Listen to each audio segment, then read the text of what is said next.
I think this year's villain is chilling. I think what I would say is it kind of reminds me most of, and I'm a big fan of Reverse Flash and Zoom and Godspeed and all these great speedster villains. But I remember back in season 2 how Zoom was kind of scary a little bit.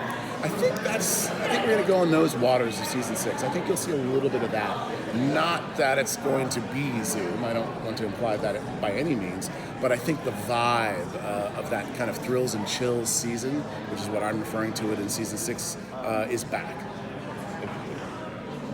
Said chills twice, so Captain Cold. Oh, I love Captain Cold. If I could get him back, I would in 2 seconds. You know, you guys petition him. I love him so much. So when it comes to comic book sort of things, now I know you can't tell us what you are going to do. Were there anything from the original Crisis on Infinite Earths that you might have wanted to do but had to drop? We are trying to pack in every single thing from Crisis that we love into the crossover because all of the folks writing it, we love comic books so much. Now, here's the twist. We may get a moment that we all love from the actual comic books, but it might be turned upside down and not in the way that you might have expected it in those pages, but honoring the exact moments. Does that make sense? We're going to have Supergirl holding Superman. Is that what you're saying? I'm not saying that, but that's a good example. That's a perfect example. Sometimes in the society that we're in now, Crisis was written 30 years ago, you have to update a few things. I think kind of bring it into the 21st century, and hopefully we can do that in an honorable way that I think the fans hopefully will appreciate. So with the events of next season, who do you think we are going to see kind of change and grow the most? Killer Frost, without question. This is a big season for Killer Frost. I can't tell you how excited the writing staff is. We just keep coming up with more and more stuff for her because I feel very strongly that we've spent the first 5 seasons digging into Caitlin. Caitlin had a boyfriend, had a fiance, she's had highs and lows, she's gone through all these changes, and that's great. But we kind of have left Killer Frost a little bit on the back burner. It's time to correct that. So there are tons of Killer Frost stuff happening this season, and quite early in the season, and I hope folks like it, because some of it's poignant, and some of it's hilarious. The season premiere, we heard Barry saying all these crazy things when he came out of the school. Are we going to hear him say the words, we're going to need more diapers? No, we won't. But you might get something in the back half of season 6 that is far crazier. Far crazier than the wonderful thing you're referring to in episode 401, which is one of my first episodes on the show, actually. Thank you for mentioning it. So does that mean we've already seen one of Barry's children? Could we be seeing more of Barry's children that we know from the comics, possibly? Not this season, but we do discuss that on a pretty regular basis, and I hope in the seasons to come that we will be able to do that. It's something that I would really like to do. If he survives the crisis. I know. Well, let's face it, the show's called The Flash.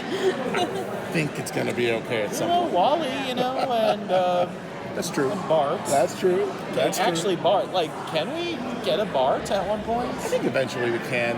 I think there's so much left to explore post-crisis with all of Team Flash, and that seems to be the if I can't express one thing enough, I'm not saying it's a different show, but it is a very different feeling after Crisis because all the rules change because there is no end date anymore.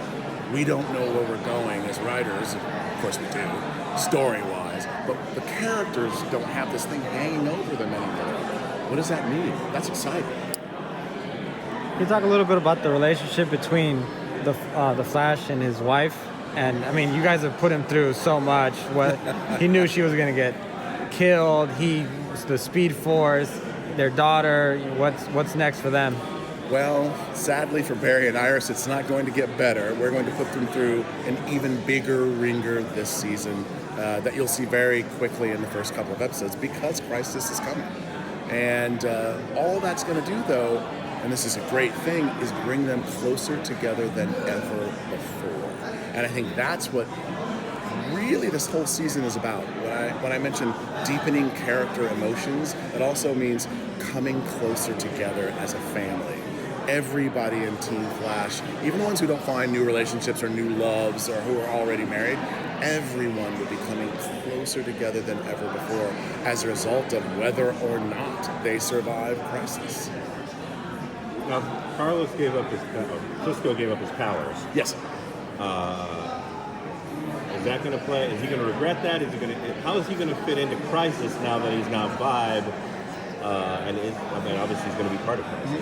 Well, what's great is not being Vibe anymore has given the character of Cisco Ramon a whole new palette to explore, because he's equally as valuable as a scientist, as a technician, and as, quite frankly, a cool, groovy dude to Team Flash than he was as Vibe. And that's what he has to discover, and that's a big part of his journey in Season 6. Any chance that Wally will fight? You know, I think there's a strong chance. Stuff has to be worked out. There's a lot of things behind the scenes, machination. We have to find the right story for him. But it's something that I am extremely open to because I love the character of Kid Flash. I love it. Has there been any difficulty between building the story for Crisis, but also building the story for your new villain coming up that's going to exceed past Crisis? No, there hasn't been a problem in creating and crafting a season villain arc with the Crisis crossover, because we found that they go hand in hand.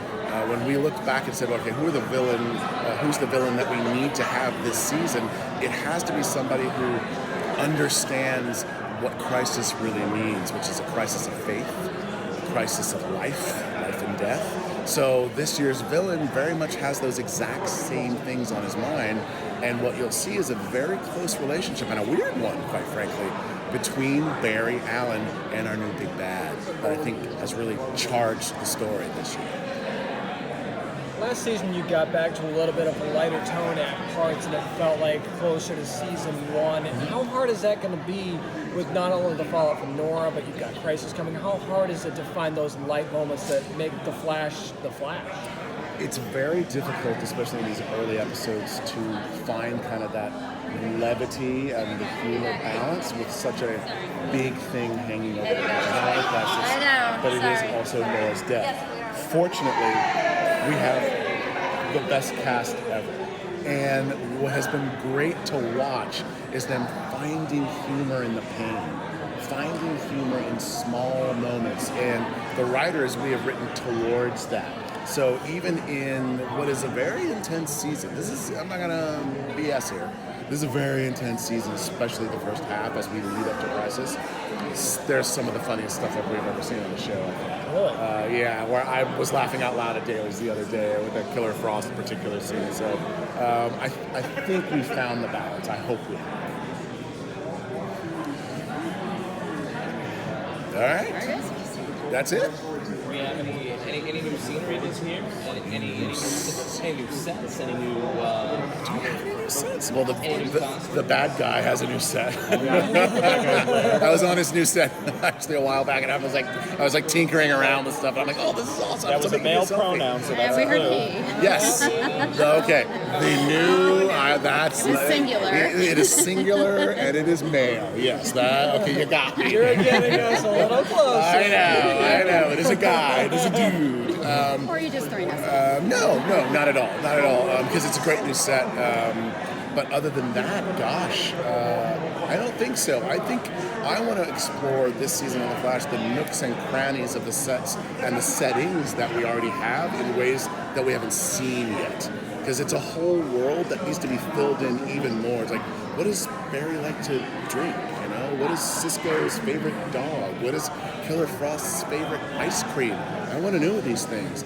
Let's explore them. That's what season 6 is very much about. Thanks, guys. Thanks, everybody.